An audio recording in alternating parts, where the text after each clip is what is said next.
retailers have a problem. And no, I'm not talking about inflation or shrinkage or self-checkout lines. Retailers have a return problem. There was about $5 trillion worth of retail sales last year.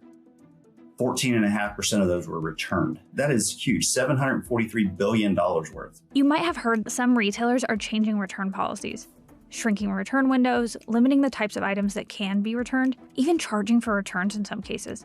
In fact, 81% of retailers implemented pay-to-return policies in some capacity in 2023. Amazon, Macy's, and others have added fees, or they've shortened the window for returning items purchased online. Return fraud has caused a number of retailers to tighten their return policies writ large. Now, most people assume these crackdowns have to do with fraudulent returns or return scams, and they do, to an extent.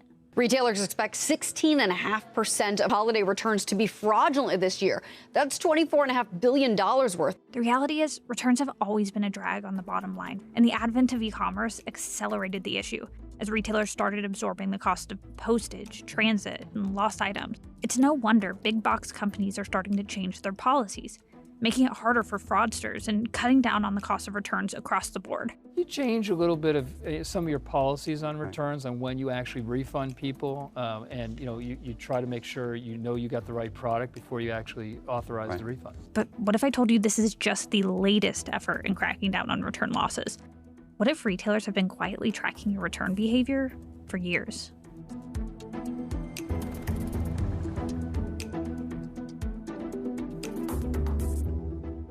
First, let's establish what fraudulent return behavior is. You have a lot of customers who will send back a broken product or try and defraud the retailer by sending back something else in the box. Now, those are pretty easy examples, and often those returners know they're engaging in fraudulent behavior, but there's also times when people take advantage of return policies. Things like wardrobing, where a shopper buys a clothing item for an event with the intent of returning it after. While you may be following the basics of a return policy, retailers view this as problematic behavior. But it's the people who are misinterpreting or not following the intent of policies that are really problematic for retailers. Now, if you're still thinking, I'm not a fraudulent returner, I always follow the rules, this obviously doesn't apply to me.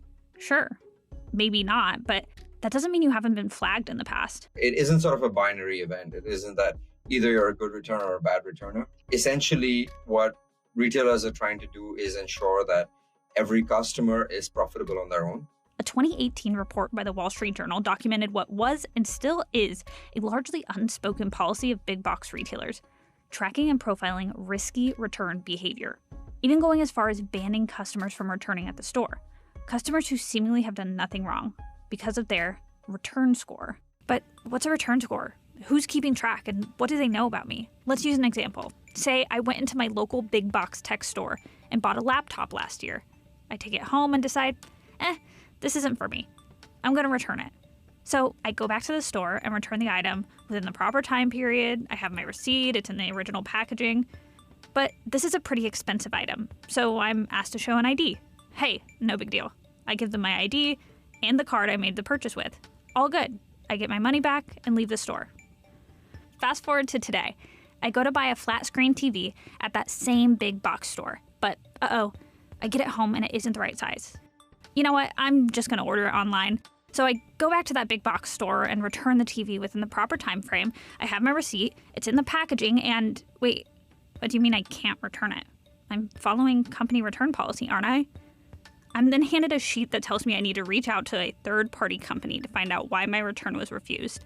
Turns out this store has been sending my data out to a third-party loss prevention service provider, and unbeknownst to me, this company has been building a profile on me for years. They have access to my name, address, phone number, ID number, even my loyalty account information. Basically any personal data I've handed over to this retailer. Now, this is all hypothetical, but loss prevention companies and this exact practice is very real. The most prominent being a company called the Retail Equation. According to the Retail Equation's website, it works with individual retailers to outline what the retailer deems as potentially fraudulent behavior. From there, the Retail Equation software tracks customer return behavior and assigns a score to returners who may exhibit potentially fraudulent behavior. According to the Retail Equation, its software normally tracks factors such as frequency of the specific transaction types, transaction value, whether the customer has a receipt, and purchase history at that retailer. But what does that look like in practice? Well, according to the Wall Street Journal, it could be a lot of things. Bringing back several returns in a short amount of time, returning a large portion of your purchase. Maybe you forgot a receipt, returning an expensive item, returning a frequently stolen item, even returning an item close to closing time. These are just a few examples of things that could hurt your return score. Meaning, in theory, even a shopper who is operating within the bounds of a return policy could get penalized. For some, they may never know they even had a score or that it was impacted. For others, this could look like a warning handed out at the return counter or being outright banned from returning at that retailer. According to customer complaints lodged with the Better Business Bureau, customers reported feeling blindsided by the return blocks at major U.S. retailers. Several complaints go as far as claiming the penalized behavior in the report was misreported, and they had no way of seeing it until after they were given a warning or their return was already blocked.